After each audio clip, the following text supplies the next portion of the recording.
In the nearly 4 years she spent away from her sons in El Salvador after being separated at the border by the Trump administration, Lisy would dream of being able to hold them again. That day finally came last month through the work of a government task force, but the joyful reunion was quickly overshadowed by her inability to financially provide for her family. Since being separated from their mother in fall 2017 by U.S. border authorities, the two brothers, who were 5 and 10 years old at the time, had been raised by an older sister and her husband. Lisy is living with them now, but she said she's expected to pay for their school supplies and clothes.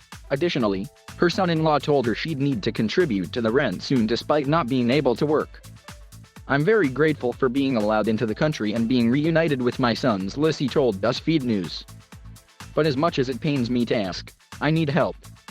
Lisy, who asked to be identified by a pseudonym because she doesn't want to jeopardize her ability to stay in the U.S. with her sons, is not alone in her financial problems. The Biden administration's Family Reunification Task Force, charged with locating and facilitating the reunifications, has encountered several challenges along the way, according to government documents obtained by BuzzFeed News. So far, families from the first group of reunifications have reported homelessness shortly after entering the country, according to the documents. Axios first reported that at least one-third of about 41 previously separated immigrant families experienced homelessness after being reunited.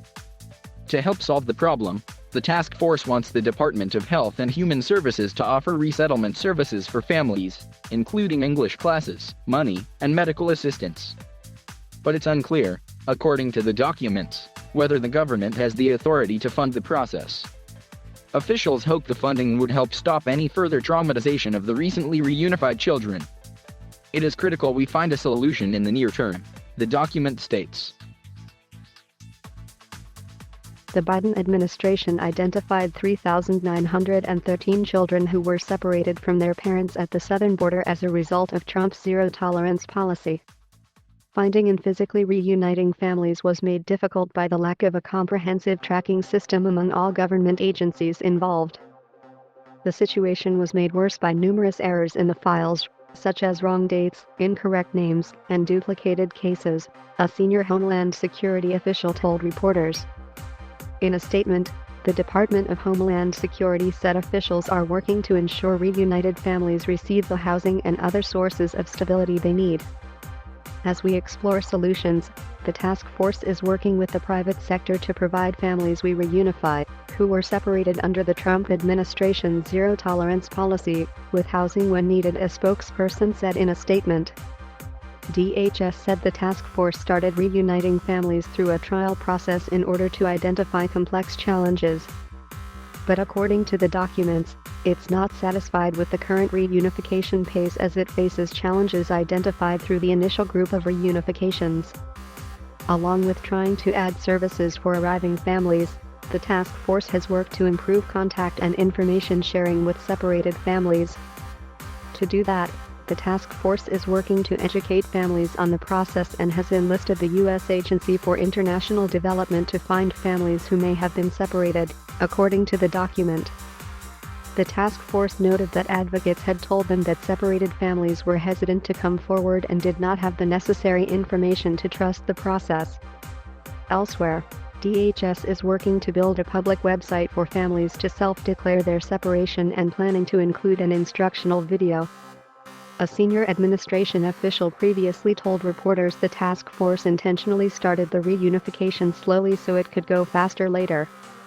"We took a lot of time to talk to NGOs and representatives of families who had gone through some of the reunification processes in the past that had been very problematic to try to learn from their experience on what was necessary so that we don't re-traumatize families," the official said. It's one thing to do this on an individual basis, and quite another when you are trying to build a system that will work for many, many more cases. The process for reuniting families requires travel documents and permission from both parents to take a child out of their home countries, requiring visits to the capital, time, and resources. The task force is also allowing separated parents and children to bring additional family members, which requires another parole request and verification of familial relationships for a person never encountered by DHS.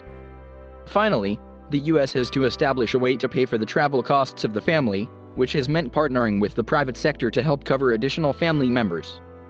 Lisy said being reunited with her sons has been a mixed bag of emotions. She's overjoyed and happy she can see her sons after being separated, an event she doesn't like to remember. But stepping back into an active role as a mother has been hard because she can't provide for her sons. It's another trauma because I'm with them and I can't get them the things they need, Lisy said. I have no job. I have nothing to offer.